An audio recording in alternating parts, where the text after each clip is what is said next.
कहानी की शुरुआत में हम एक छोटे टाउन को देखते हैं जिसमें हमें एक आदमी को दिखाया जाता है जो कि बिल्कुल अकेला है और इस पूरी जगह पर कोई भी जिंदा मौजूद नहीं है क्योंकि यहाँ पर सारे लोग मारे जा चुके हैं और किसी को पता नहीं कि सारे लोग किस वजह से मारे गए। और हमें डेल को दिखाया जाता है जो कि हर सुबह उठकर ब्रश करता है और अपने उसी काम में लग जाता है जिस काम को वो दिन भर करता है। दरअसल गिल हर नए घर को तलाश करता है और अगर उसमें इंसानी बॉडी होती है तो वो उसे वहां से निकालकर उसे दफना देता है और घर को पूरी तरह से साफ कर देता है और उस घर के बाहर एक क्रॉस लगा देता है जिससे कि वो ये जान सके कि अब इस घर की सफाई हो चुकी है। वो यहाँ वहां से खाने का सामान इकट्ठा करता है और उसे खाता है और उसके पास एक मैप भी है जिसमें वो सारे घरों को क्रॉस लगा रहा होता है। जिस घर की वो सफाई कर लेता है वहां पर वो क्रॉस का निशान लगा देता है जिससे उसे पता चलता रहता है कि अब उसे किस घर में जाना है। एक दिन रात में गेल सो रहा होता है और अचानक से पटाखों की आवाज आती है। वो घबरा कर उठ जाता है क्योंकि वो जानता है कि इस टाउन में तो वो अकेला है, आखिर ये पटाखे कौन जला रहा है। पर इतनी रात में अकेले बाहर जाने की उसकी हिम्मत नहीं होती और अब वो सुबह बाहर निकलता है और वो देखता है उसके सामने एक कार थी और उसका एक्सीडेंट हो चुका था। गेल जब गाड़ी के अंदर झांकता है तो उसे एक लड़की दिखाई देती है। उसे जिंदा देख वो चौंक जाता है और उसकी गाड़ी में गन भी रखी होती है और वो लड़की को बेहोश हालत में घर ले आता है। जब उसे होश आता है तो वो देखती है कि वो एक कमरे में बंद है। वो दरवाजा नॉक करती है और गेल समझ जाता है तो वो दरवाजा खोल देता है। गेल उसे देख ज्यादा खुश नहीं होता और वो कहता है अब तुम जा सकती हो और वो उसे गाड़ी की चाबी देता है और जाने को कहता है और गेल चल देता है। लेकिन वो लड़की कहती है मुझे नहीं पता कि मुझे कहाँ जाना है, क्यों ना हम दोनों साथ में रहें। लेकिन गेल उसे नजरअंदाज कर वहाँ से चला जाता है। अब ग्रेस लाइब्रेरी आ जाता है और वो लड़की भी उसका पीछा करते करते लाइब्रेरी में आ जाती है, लेकिन वो उस लड़की से कोई भी बात नहीं करता। जब ग्रेस खाना खा रहा होता है तो वो थोड़ा खाना उसे दे देता है। वो लड़की ग्रेस से पूछती है कि तुम्हें यहाँ इन डेड बॉडीज के साथ रहना कैसा लगता है और तुम यहाँ क्यों रुके हुए हो।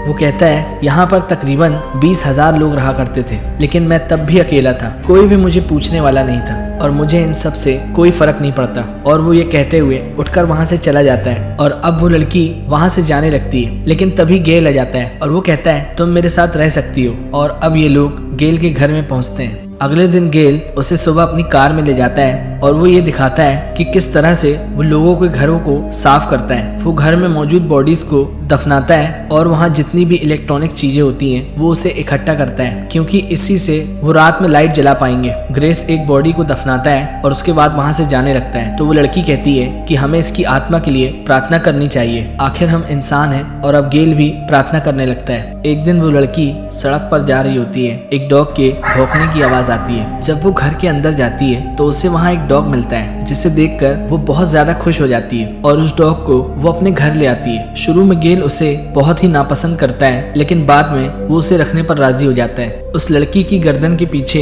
एक निशान होता है जिसे वो गेल से छुपा कर रखती है। एक दिन वो डॉग गेल की बुक्स को फाड़ देता है। आपको बता दें कि गेल्स को बुक्स पढ़ना बहुत ज्यादा पसंद है और वो ये देखकर बहुत ज्यादा नाराज हो जाता है। गेल डॉग को उठा लेता है, लेकिन तभी वो उसे काट लेता है। वो लड़की गेल के हाथ में दवा लगाती है, लेकिन अगले दिन डॉग उस घर में मौजूद नहीं होता है। इस बात से वो लड़की बहुत ज्यादा परेशान हो जाती है क्योंकि वो डॉग से बहुत ही ज्यादा प्यार करती है। डॉग को ढूंढने निकल जाते हैं। घंटों तलाश करने के बाद भी डॉग कहीं नहीं मिलता है। अब वो लड़की समझ जाती है कि गेल ने ही उसे मारा है और वो इसी वजह से बहुत ही ज्यादा शराब पीने लगती है। कुछ देर बाद वो गेल के पास बहुत सारी फोटोज को ले आती है और कहती है तुम इन लोगों की तस्वीर अपने पास क्यों रखते हो जबकि ये लोग तो मर चुके हैं और तुम तो किसी को दफनाने के बाद उसके लिए तो दुआ भी नहीं करते, ना ही तुम्हारे दिल में उन लोगों के लिए कोई भी हमदर्दी है। गेल कहता है मैं हमेशा से ऐसा नहीं था, लोगों ने मुझे ऐसा बना दिया। अब ये लोग फिर से उसी काम में लग जाते हैं जिसमें ये लोग लोगों की बॉडीज को दफनाते हैं और घरों को साफ करते हैं। इस तरह ये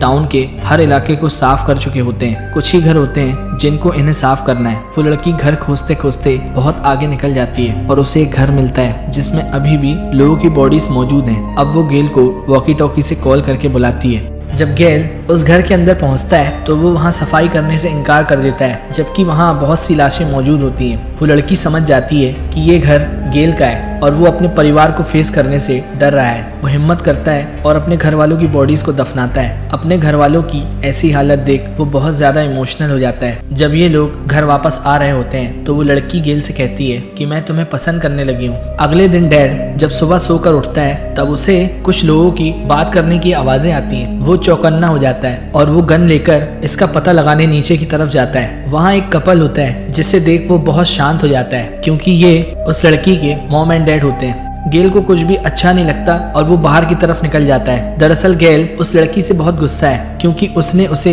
उसके मॉम डैड का कुछ भी नहीं बताया था। वो कहती है कि ये मेरे असल मॉम डैड नहीं है, इन लोगों ने मुझे अडॉप्ट किया था। और वो कहती है ये लोग जैसे दिखते हैं वैसे नहीं है। लेकिन गेल उसकी एक भी बात नहीं मानता और वहाँ से चला जाता है और वो बहुत गुस्से में होता है। शाम को जब वो घर वापस आता है तो लड़की के डैड कहते हैं हम उसे कैलिफोर्निया ले जा रहे हैं और वो उससे कहते हैं अगर तुम भी आना चाहो तो तुम भी हमारे साथ चल सकते हो। लेकिन गेल साफ साफ मना कर देता है। वो जाने के पहले एक बुक में अपना एड्रेस छोड़कर वहां से चले जाते हैं और हम देखते हैं उसकी मॉम के गर्दन के पीछे उस लड़की की तरह ही एक निशान होता है। और हम देखते हैं कि उसके जाने के बाद गेल बिल्कुल अकेला हो जाता है क्योंकि इस टाउन में ऐसा कोई भी नहीं जिससे वो बात कर सके और वो बहुत ही ज्यादा अकेला फील कर रहा होता है। और अब वो डिसाइड करता है कि वो भी कैलिफोर्निया जाएगा और अब वो लाइब्रेरी जाता है और उस बुक को ढूंढना शुरू करता है जिसके अंदर उसके डैड ने वहाँ का एड्रेस दिया था और वो उससे मिल भी जाता है। और अब क्या था, वो उस एड्रेस को लेकर वहाँ से रवाना हो जाता है। कैलिफोर्निया बहुत ज्यादा दूर होता है इसलिए उसे कई गाड़ियों को बदलना पड़ता है और आखिरकार वो उस एड्रेस पर पहुंच ही जाता है। लेकिन वो घर के अंदर नहीं जाता और रात होने का इंतजार करता है। जब उसके मॉम डैड सो जाते हैं तब वो चुपके से उनके घर के अंदर जाता है। जब गेल उस लड़की को देखता है तो वो देखता है उसकी मेडिकल कंडीशन खराब होती है और वो उससे कहता है ये तुम्हें क्या हो गया है। तब वो उसे बताती है कि ये लोग मेरी याददाश्त को मिटा रहे हैं जिससे मैं पुरानी चीजों को भूल सकूं। वो सारी मशीनों को बंद कर देता है और इतने में ही उसके डैड आ जाते हैं और वो गेल से कहते हैं तुम ऐसा नहीं कर सकते। लेकिन गेल कहता है मैं इसे अपने साथ ले जाऊंगा, मुझे तुम लोगों पर जरा भी यकीन नहीं है। अपने डैड की ऐसी हरकत को देखकर वो अपने डैड को गोली मार देती है क्योंकि वो तो उसके असल डैड होते ही नहीं है। इतने में उसकी मॉम भी आ जाती है और उन्हें ये सब देखकर बिल्कुल भी अचंभा नहीं होता क्योंकि इस आदमी ने उनके साथ भी कई एक्सपेरिमेंट किए और उसके बच्चे को भी जिंदा तक नहीं छोड़ा। दरअसल वो एक जिंदा लाश की तरह है, उनके अंदर सेंस नहीं है। और अब हम देखते हैं ये लोग कार से अपनी जिंदगी की तरफ लौट जाते हैं और इसी के साथ मूवी खत्म हो जाती है।